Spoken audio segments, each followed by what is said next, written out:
Para seu conhecimento, não são apenas plantas que são colocadas na fazenda ou no campo, porque às vezes há coisas e criaturas incomuns que também são cuidadas na fazenda. Sim, esta é a fazenda de cobras, aquela é a de crocodilos, e estes são alguns tipos de fazendas extraordinárias que você verá neste vídeo. Aqui, vamos mostrar para vocês diferentes tipos de fazendas. Mas antes disso, por favor, curta e se inscreva no canal.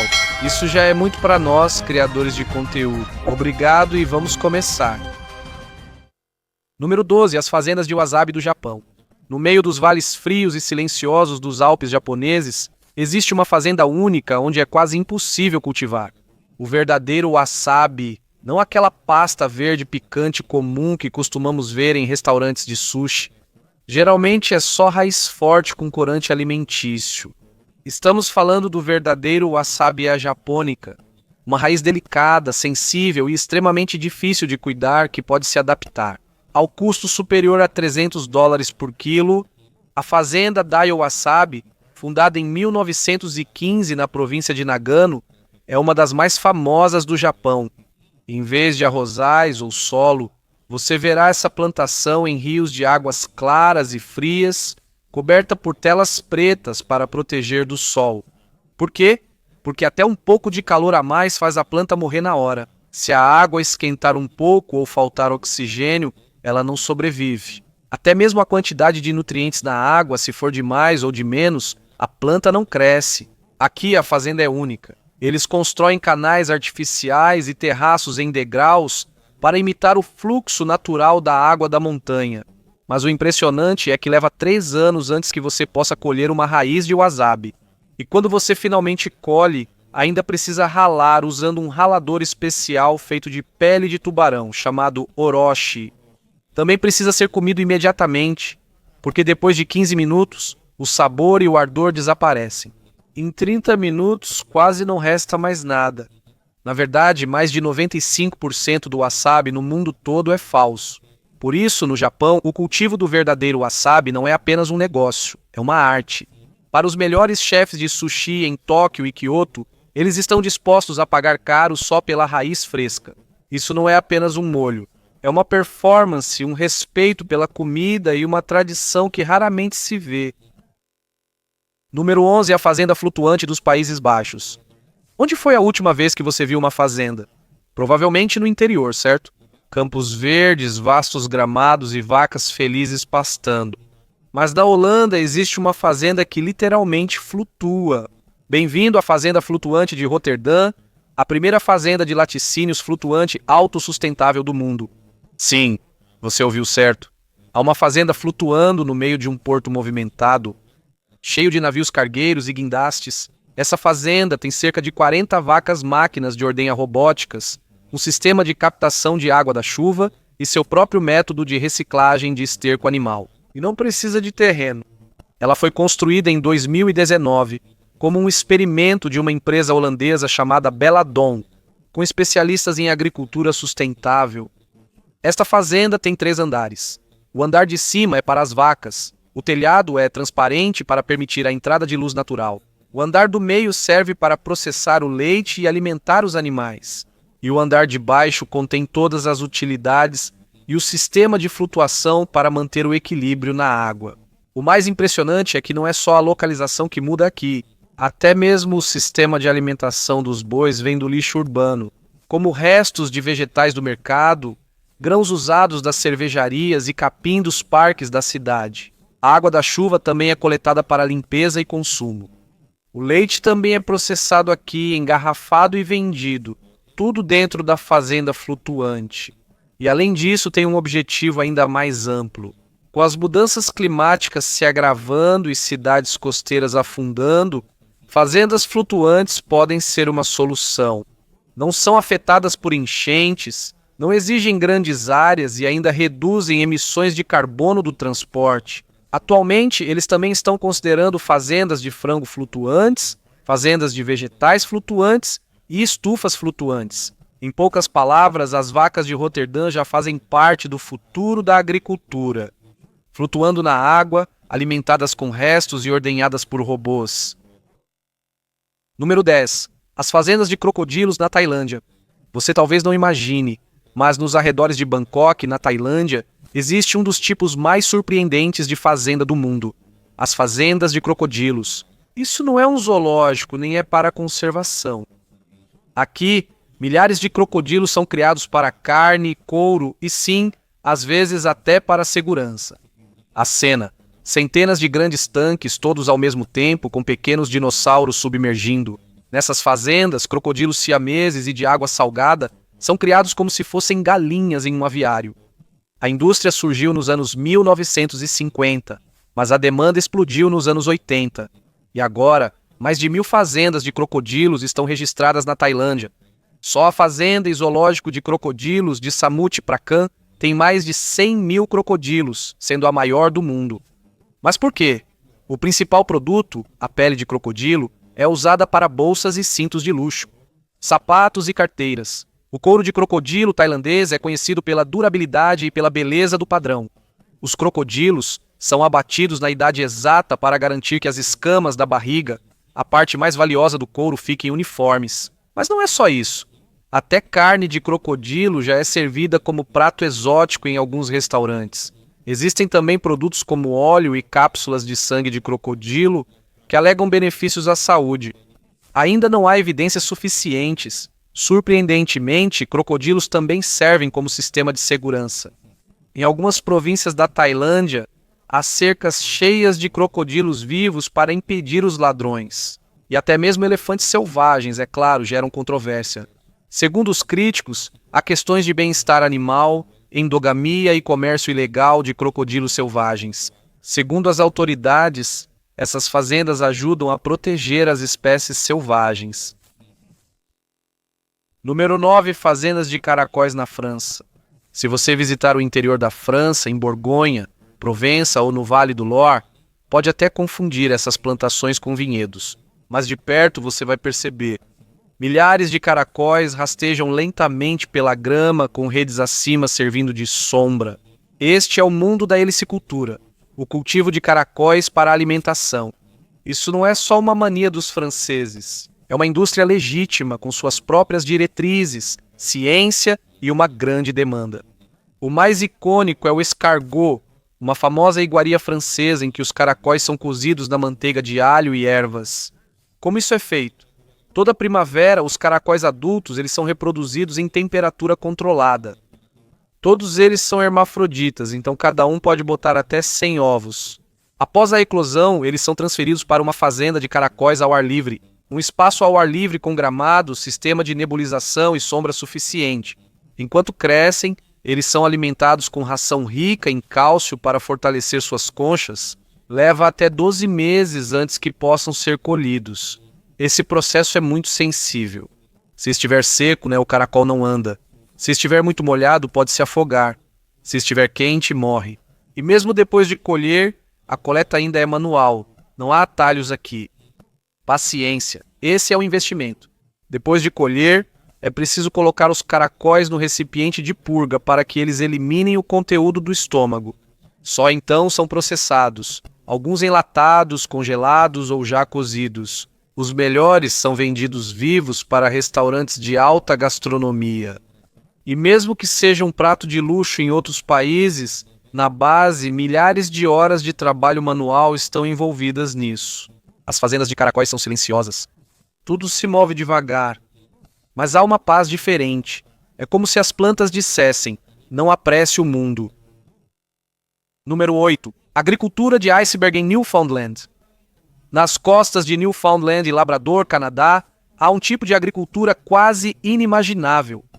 Porque isso não é feito em terra, mas sim no meio do oceano. Aqui, a colheita não são plantas, mas sim gelo. Grandes blocos de gelo antigos são cortados, retirados do mar, derretidos e engarrafados como uma das águas potáveis mais puras do mundo. Sim, você ouviu direito. Neste lugar o gelo é a colheita.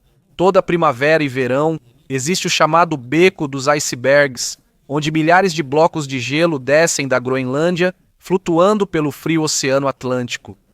Muitos desses icebergs têm mais de 10.000 anos de idade, pedaços de lembranças da última era do gelo.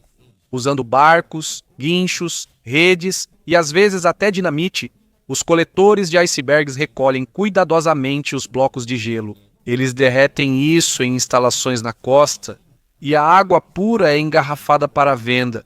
Esse gelo quase não tem minerais ou impurezas. É tão puro que os especialistas dizem que é como se você estivesse bebendo ar.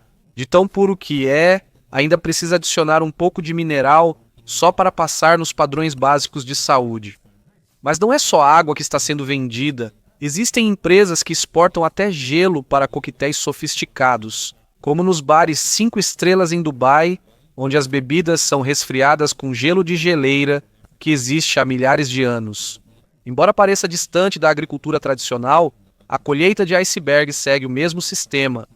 Procure um recurso renovável, colete-o adequadamente, processe, embale e venda. A única diferença é que a fazenda é o Oceano Atlântico e a colheita derrete mais rápido do que nuvem no verão. Número 7. Fazendas de camelos da Arábia Saudita. No deserto da Arábia Saudita, onde tudo ao redor é só areia e calor, existe um tipo de fazenda que é diferente de todas as outras. Não é para carne, leite ou pelo. Aqui o principal produto é a beleza. Bem-vindo ao mundo das fazendas de beleza de camelos. Locais onde camelos recebem cuidados especiais para concursos de beleza.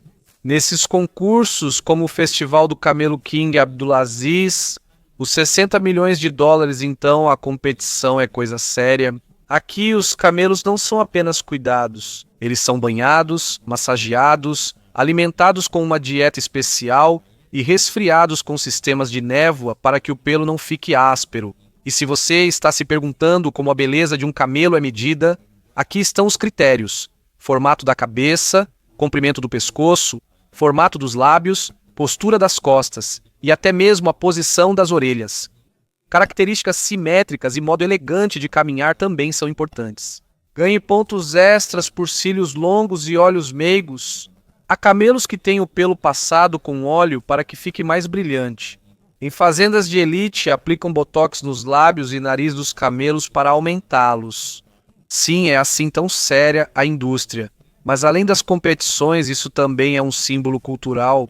Para muitas famílias beduínas, os camelos são uma herança de família. Os proprietários se orgulham de suas vitórias, assim como nas corridas de cavalos em outros países. Há banners, troféus e fotos dos campeões pendurados na fazenda. Em um mundo acostumado com produtividade e produção em massa, as fazendas de beleza de camelos são como uma galeria de arte no meio do deserto. Uma fazenda existe para admirar, não para sobreviver. Número 6. As fazendas de cobras do Vietnã. No meio dos campos quentes e úmidos do delta do Mekong, no Vietnã, existe um tipo de fazenda muito raro e quase inacreditável: as fazendas de cobras. Sim, você ouviu direito. Fazendas onde não se plantam arroz ou vegetais, mas sim cobras. Algumas são venenosas, outras não, mas todas têm um só propósito: veneno usado em remédios ou até como comida. A mais famosa delas é a fazenda de cobras Dong Tan, que é administrada pelo próprio exército do Vietnã. Ela foi fundada durante a época da guerra para produzir seu próprio antiveneno. Atualmente, mais de 50 espécies de cobras, incluindo cobras-cobra, víboras e pitons, são cuidadas aqui. Algumas são ordenhadas para veneno usando uma membrana fina colocada sobre um recipiente. Outras são vendidas para a medicina tradicional ou transformadas em vinho com uma cobra dentro da garrafa. Quando você entra em um, é como se estivesse entrando em outro mundo. Gaiolas estão cheias de cobras rastejando e fossos rasos com corpos se contorcendo. Os técnicos usam luvas e capacetes enquanto extraem veneno dos venenosos. E se você acha que para por aí, ainda tem restaurantes dentro de algumas dessas fazendas. Aqui você pode experimentar python grelhado, sopa de cobra ou vinho de cobra. Vinho com uma cobra inteira dentro é um presente comum no Vietnã, símbolo de força. Mas nem todo mundo gosta disso. Existem grupos ambientalistas que dizem que há capturas ilegais nas florestas e que algumas das instalações não são seguras. Por isso, mesmo com a regulamentação do governo, é difícil implementá-la de forma contínua. As fazendas de cobras do Vietnã são prova de que nem todas as fazendas dependem do sol ou da terra. Em vez disso, eles dependem do veneno, da carne e da crença de que as escamas e presas trazem sorte e cura. Número 5. As fazendas de avestruz da África do Sul. nas terras áridas da região de Little Karoo, na África do Sul, encontra-se uma das fazendas mais incomuns do mundo. Fazendas de avestruz não são criações de aves comuns. Aqui, não é só pelos ovos ou carne, até as penas, o couro e até mesmo os ovos de avestruz são transformados em produtos. Além disso, é uma atração turística. Dizem que a indústria de criação de avestruz começou ainda no século XIX. Naquela época, as penas de avestruz eram tão caras que eram chamadas de ouro branco. Elas eram usadas como enfeite nos chapéus dos ricos na Europa. E dizem que era até mais caro do que diamante se comparado pelo peso. Hoje em dia, as penas não são mais tão populares, mas o lucro continua vindo da carne, do couro de luxo e até da arte com casca de ovo. A pele do avestruz é usada para bolsas, cintos, sapatos e interiores de carros de luxo. Um único avestruz pode produzir mais de 1 metro de couro premium com um padrão de penas exclusivo. Nessas fazendas, você pode ver centenas de aves gigantes correndo pelos campos. Eles conseguem correr a quase 70 km por hora. É preciso experiência para guiá-los. Um movimento errado, um chute forte pode causar ferimentos. E não é só isso. Algumas das maiores fazendas, como a Fazenda de Avestruzes Cango, têm áreas abertas ao público. Montar em avestruzes era permitido, mas agora é proibido por bem-estar animal. Em vez disso, eles apenas mostram como cuidar das aves e o quanto elas são primitivas.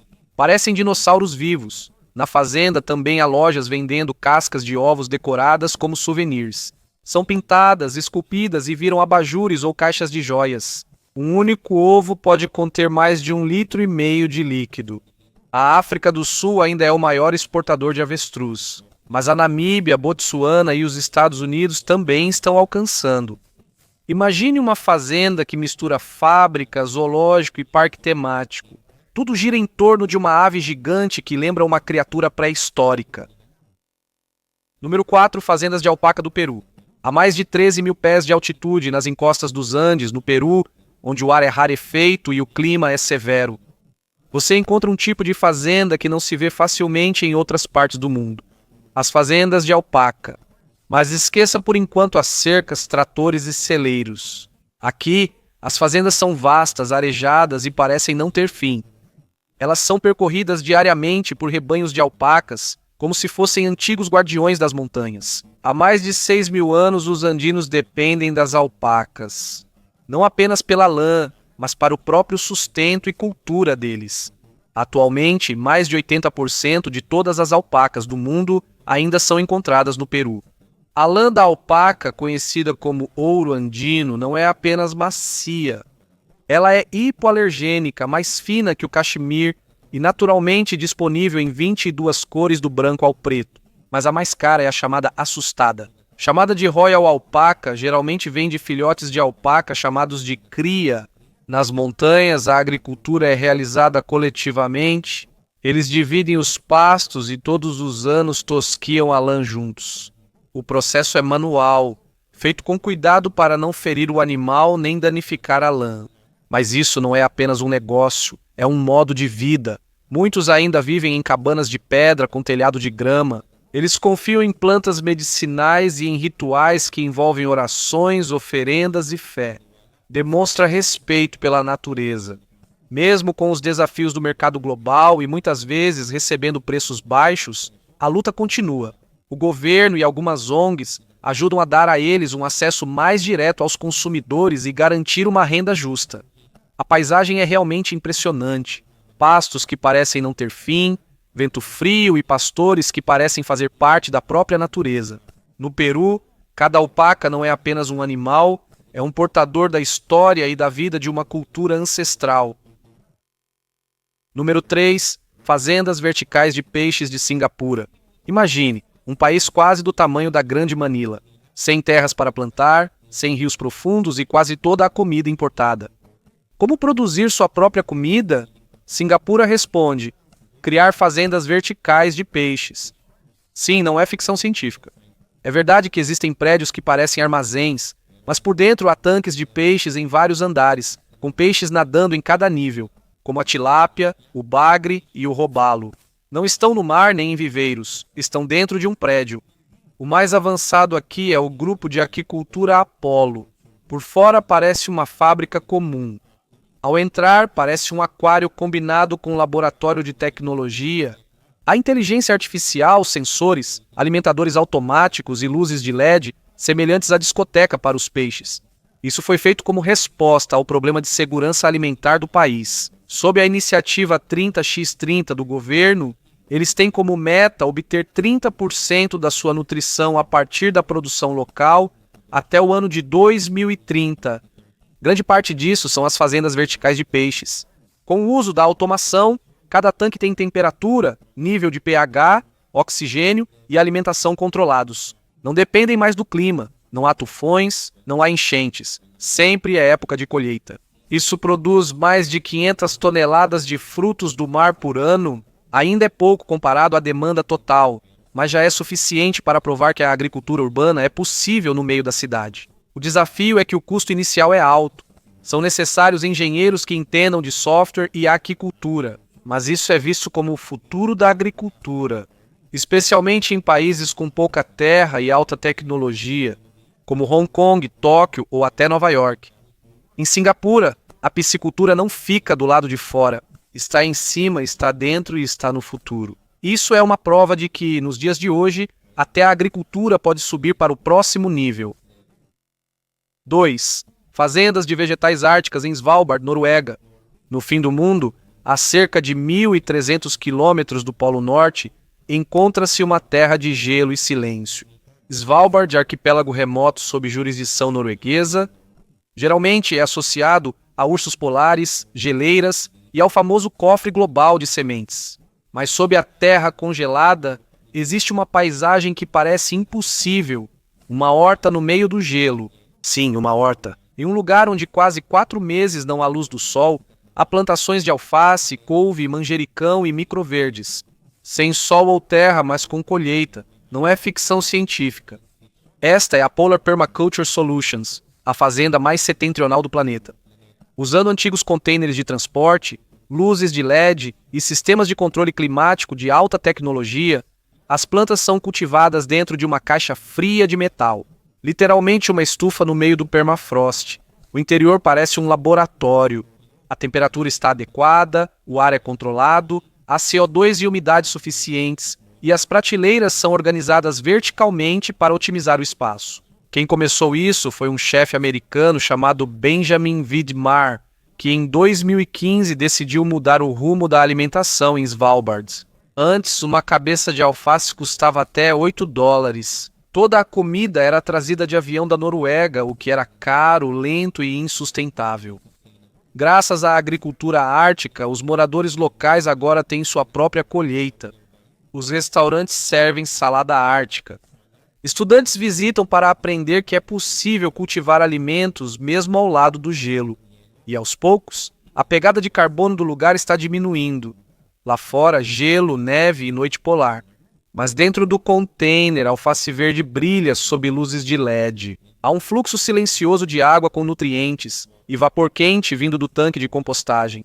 Parece um projeto científico que virou realidade, e talvez seja também um vislumbre do futuro da agricultura. Número 1. Fazendas de atum bluefin do Mediterrâneo. E aqui estamos na fazenda mais diferente de toda a contagem regressiva, e possivelmente a mais cara também. Há fazendas subaquáticas nas costas da Espanha, Itália, Croácia e Malta. Você não vai ver cercas ou tratores. Em vez disso, há enormes redes circulares flutuando sob as ondas. E dentro delas está se debatendo um dos peixes mais caros e rápidos do mundo, o atum rabilho do Atlântico. Sim, isso é uma fazenda de atum. Mas não é como as pisciculturas onde os peixes são criados desde o ovo. Os atuns jovens são capturados vivos no mar e transferidos para cercados offshore. Aqui eles são criados, aproveitando a velocidade e força de seus corpos até atingirem o peso ideal para o mercado. Isso se chama criação de atum. Um atum bluefin adulto pode ser vendido por mais de $1 milhão nos leilões de sushi japoneses. Por isso virou ouro. Os peixes não se reproduzem em cativeiro. Eles precisam do mar aberto, estão sempre em movimento e morrem facilmente quando ficam estressados. Em vez de criar de fato, usam um sistema híbrido. Pegam os filhotes, criam em fazendas e depois colhem. Toda primavera, quando o atum cruza o Estreito de Gibraltar, é aqui que o capturam. Eles são movidos para redes do tamanho de um campo de futebol e 20 metros de profundidade. Eles retornam à costa do Mediterrâneo e lá recebem cuidados. Na superfície parece apenas a calmaria do oceano, mas embaixo é como um balé de monstros do mar, rápidos, fortes e inestimáveis. Há mergulhadores que parecem formigas no meio de um coliseu de músculos e barbatanas. E o visual parece que você está assistindo a um documentário sobre a natureza com uma indústria bilionária por trás. Mas isso não está livre de controvérsias. Segundo ambientalistas, isso não é uma solução real para a sobrepesca. Porque o atum ainda é capturado na natureza, só estão adiando a pesca deles. Mas, segundo a indústria, existem novas ferramentas de monitoramento, uma regulamentação melhor e colaboração com cientistas. No fim, ainda não se sabe se a criação de atum é o futuro sustentável da pesca ou só uma solução temporária para uma espécie em declínio. Uma coisa é certa: nenhuma fazenda no mundo é tão arriscada, perigosa e hipnotizante quanto esta.